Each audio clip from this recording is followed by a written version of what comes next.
भगवान श्री कृष्ण की 16 कलाएं और 64 गुण कौन कौन से हैं। नमस्कार दोस्तों, आइए जानते हैं भगवान श्री कृष्ण की 16 कलाएं व 64 गुण कौन कौन से थे। जितनी भी अवतारी शक्तियाँ हुई, उन शक्तियों की सामर्थ्य को समझने के लिए कलाओं के आधार पर माना गया है। भगवान श्री कृष्ण 16 कलाओं के साथ साथ 64 गुणों से भी संपन्न थे। आइए जानते हैं कि भगवान श्री कृष्ण की 16 कलाएं। श्री मद्भागवत के अनुसार 16 कलाओं में अवतार की पूरी सामर्थ्य खिलती है। भगवान श्री कृष्ण की 16 कलाएं।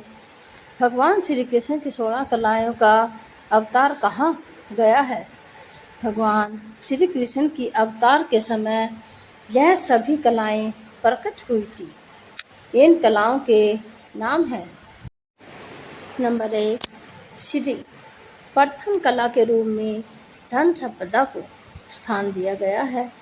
जिस व्यक्ति के पास अपार धन है और आत्मिक रूप से भी धनवान हो, जिसके घर में कोई भी खाली हाथ न जाए, यह प्रथम कला से संपन्न माना जाता है। यह कला भगवान श्री कृष्ण में मौजूद है। नंबर 2, भू। जिस व्यक्ति के पास पृथ्वी का राज्य भोगने की क्षमता है, पृथ्वी के एक बड़े भूभाग पर जिसका अधिकार है और उस क्षेत्र में रहने वाले जिसकी आज्ञाओं का सहजता से पालन करते हैं, अचल संपत्ति का मालिक होता है।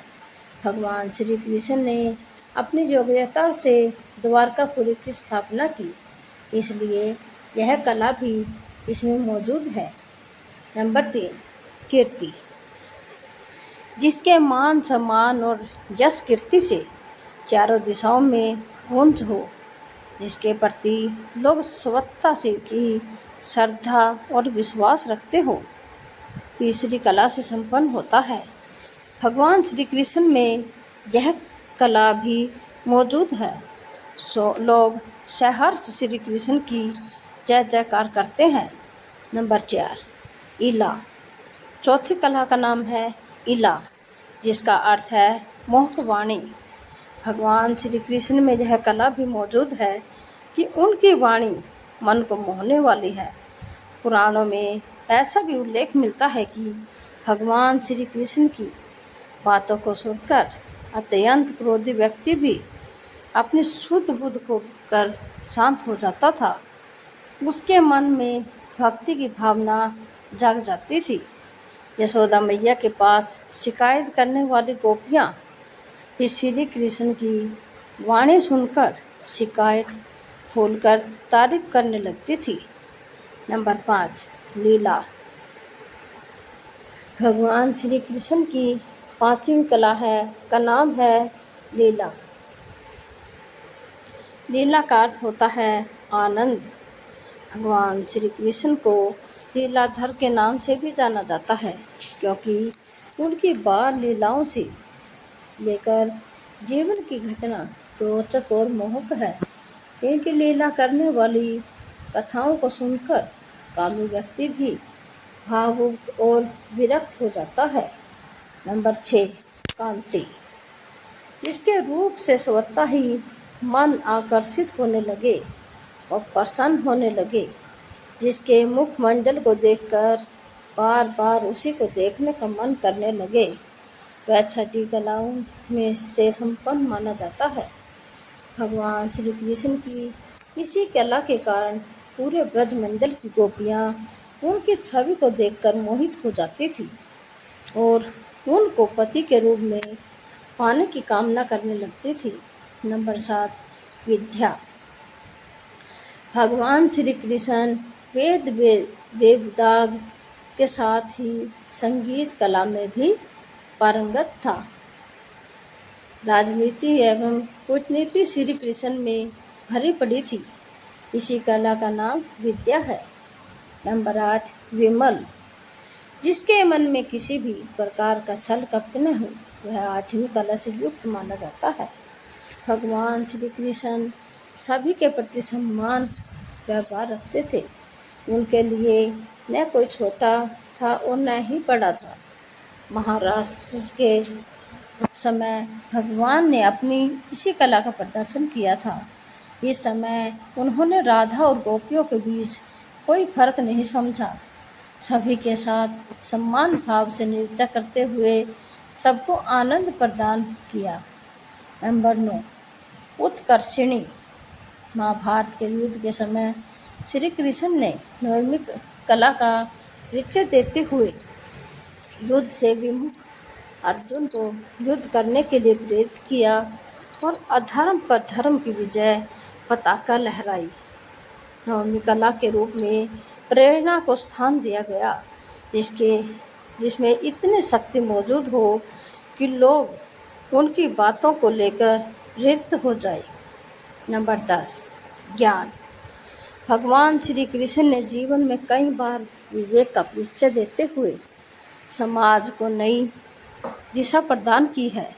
जो 10वीं कला का उदाहरण है, गोवर्धन पर्वत की पूजा और महाभारत के युद्ध को टालने के लिए दुर्योधन से 5 गांव मांगने का विचार कृष्ण के विवाह का परिचय देता है।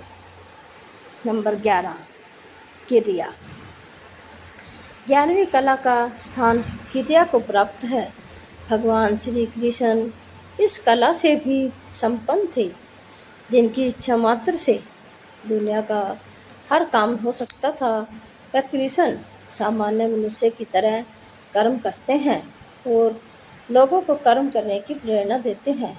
महाभारत के युद्ध के समय भले कृष्ण ने युद्ध न किया हो, लेकिन अर्जुन के सारथी बनकर युद्ध का संचालन किया।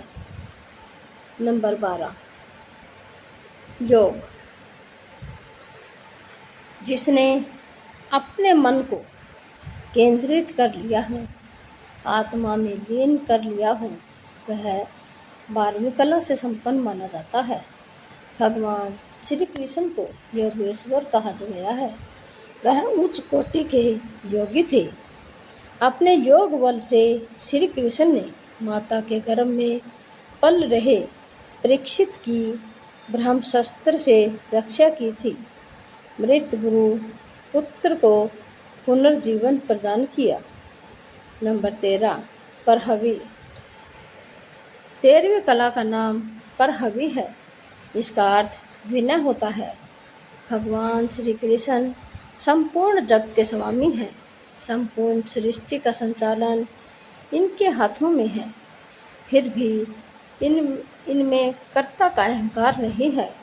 गरीब सुदामा को मित्र बनाकर छाती से लगा लेना।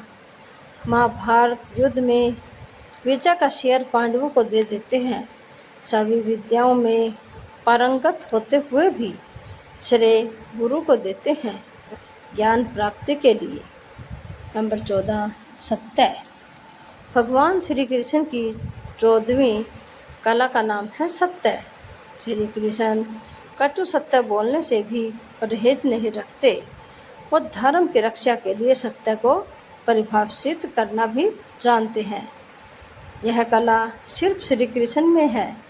जब शिशुपाल की माता ने कृष्ण से पूछा कि शिशुपाल का वध क्या तुम्हारे हाथों होगा, तो निसंकोच कह देते हैं कि यह विधि का विधान है और मुझे ऐसा करना पड़ेगा।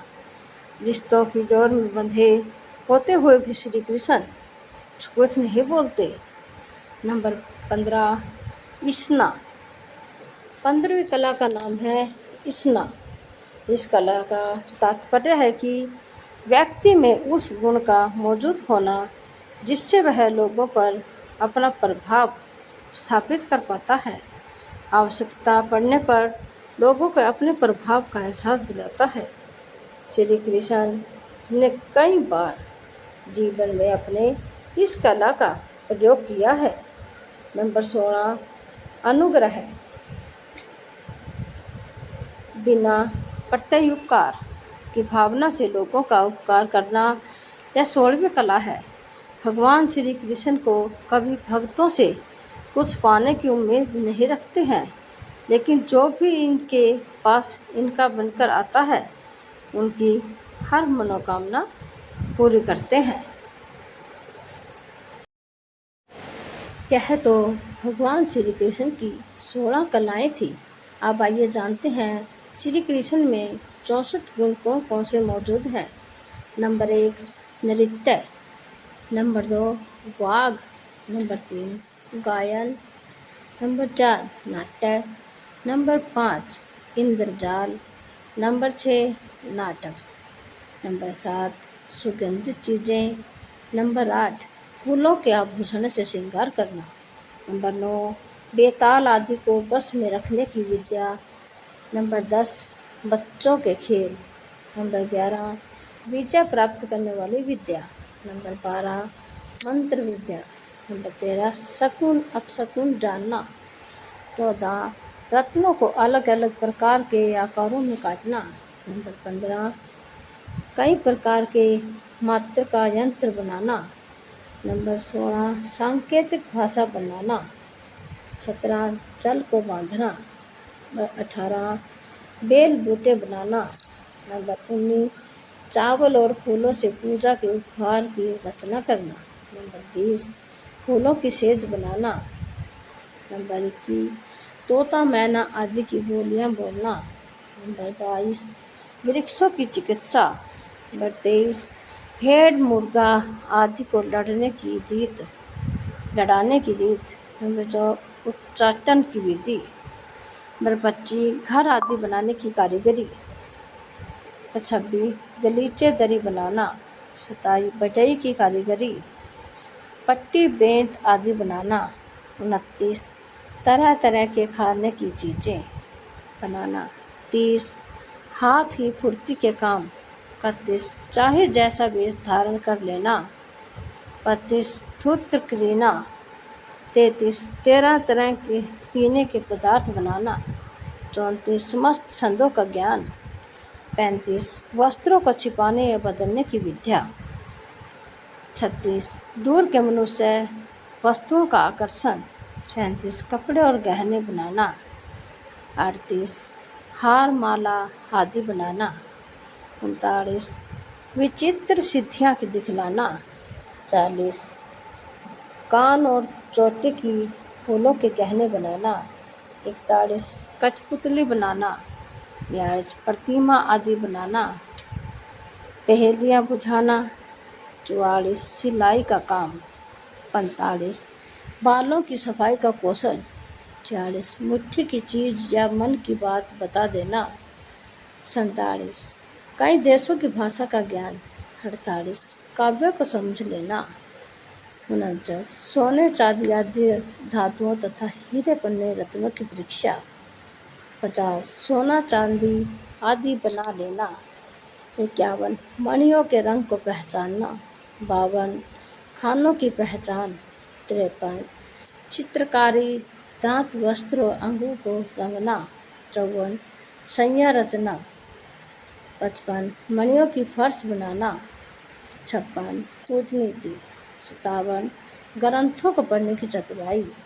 58 नई नई बातें निकालना, 59 समस्या पूर्ति करना, 60 समस्त कोशों का ज्ञान, 61 छल से काम निकालना, 62 मन में कटक रचना करना, 63 कानों के पत्तों की रचना करना यानी शंख हाथी दांत सहित कई तरह के कान के गहने तैयार करना, 64 समस्त विद्या में पारंगत। मुझे उम्मीद है कि आपको हमारी कहानी यानी कि कृष्ण के बारे में अच्छी लगी होगी, तो आप हमारे चैनल को लाइक करें, शेयर करें, सब्सक्राइब करें। पूरी कहानी सुनने के लिए आप सबका धन्यवाद। कल फिर मिलते हैं एक नई कहानी के साथ।